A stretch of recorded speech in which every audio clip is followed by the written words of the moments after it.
What's good, everyone? CapiTanceTV here, and today I want to answer a question that's been circling the Apex community.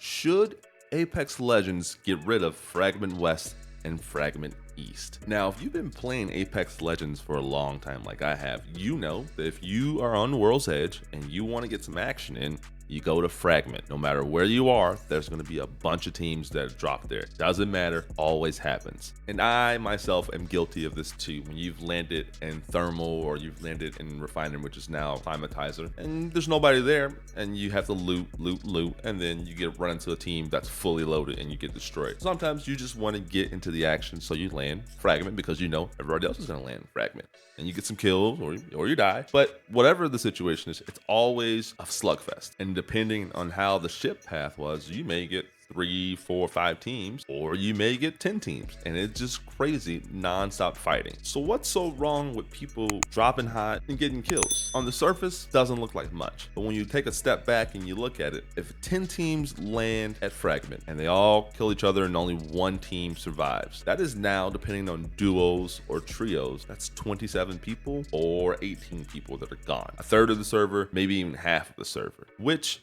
condenses all of this loot into one area, which is great for that team that won this fight because now they can loot up and, be a strong team to finish it out. But for the rest of the server, it presents a couple of problems. The first being that mid-game is a ghost town. There are 27 people, maybe even 18 people that have just died all in one location. So that means if you landed Harvester, Thermal, Countdown, anywhere like that, that's not generally super hot. There's not a lot of people there. When you're making your rotations to the next circle, and usually after the first circle is closed and you're making your rotation, there is nobody around. It is a boring, terrible experience, and it really turns the game into loot simulator legends, and it's awful. And now sometimes that's good if you want to have a low-key drop. First game, maybe you and the boys are just getting on and you just want to talk and catch up a little bit.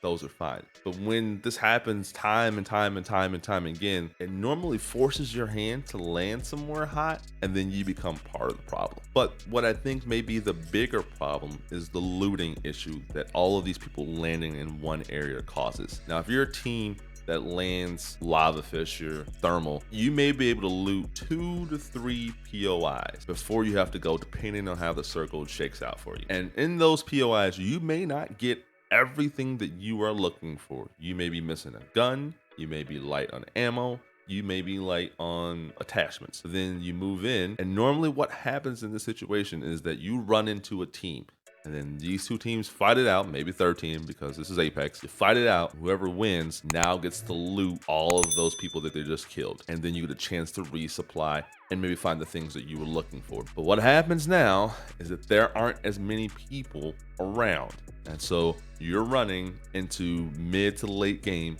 blue shields, a blue stock, a white extended clip, maybe a 1 to 2 is your best sight on your team. It's happened, it's awful. And since all of these people have landed in one area, there's entire sections of the map that haven't been looted, and there's good loot that doesn't make it into the mid game to end game. And so now you, Team A and Team B, who have landed relatively cool, if you will, and have fought one team, maybe two teams, whoever wins that fight between those two teams, the upgrades are minimum. Whereas you got XXX Starkiller 42069 over here, who dropped hot all the time at Fragment, has 10 kills already and 2,000 damage. You run into that team, they both got reds on, and it's over. It's normally over. Sometimes you can win those games because of positioning, but it's normally over. So I've tipped my hand already, but yes, the answer is yes. Fragment West and Fragment East should be removed or reworked on the map. But we have a problem. How do we solve it? And I do not envy the devs at Respawn that have to solve this problem because it's a tricky one. And I think the tricky part is its location. Fragment East and Fragment West are damn near in the middle of the map. A lot of rotations roll through that spot because it's in the middle of the map. To be honest with you, I wouldn't touch Fragment West. Fragment West normally isn't that hot. There's 1 to 2 teams there. There's not a lot of people landing there. It's a great location. The problem is Devil's Triangle, which is Fragment East. In that little section, and I'll have it up here on the screen, there are 9 to 10 buildings, all with decent amount of loot.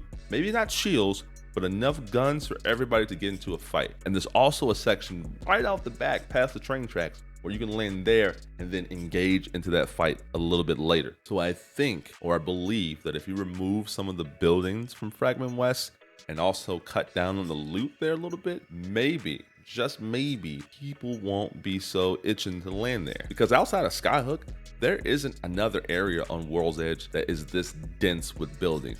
And you don't have the same problem at Skyhook that you do at Fragment East because of location. Skyhook is in the northwest corner. There's great loot there, but rotating from there can be a nightmare. And if you step back and you look at it, this is the same problem that Skulltown had. It was very building dense and was very close to the middle of the map. Easy rotations from Skulltown to the rest of the map. And I'm willing to speculate that the reason why we didn't get a season 10 update to Fragment East and West is because they believe, or they bet, that the new POIs would be enough to drag people away from Fragment East and West. Here to tell you, wrong. Just absolutely wrong. People land at Lava Siphon. You may get 4 to 5 teams that land at Lava Siphon, but it is spread out enough that the fights don't always commence like they should. I mean, you definitely get third party in because, again, this is Apex. But let me tell you, Climatizer and Landslide, I've been there a couple times. I've landed there a couple times. Ghost Town. So I don't know what they're going to do in the next season or so. And who knows if and when we'll be able to get this update, because we just got a World's Edge update and we're due for an Olympus update because it's in dire straits. Kings Canyon's in a good spot, I think, right now. And who knows if they introduce a 4th map. There's been rumors that some 4th map called Tropics is in the works. So then what happens to World's Edge? We're in a year and a half cycle before we get any updates. Time will only tell. But what do you guys think? Do you think we will be getting an update to Fragment West and East in the near future? Let me know. And also, is it even necessary? Well, that's it for me. I'm really curious to see what you guys think and to see what Respawn may or may not do in the near future. If you like what you saw, make sure to like and subscribe. Helps the channel out a lot. Until next time, I'm CapiTance. Deuces.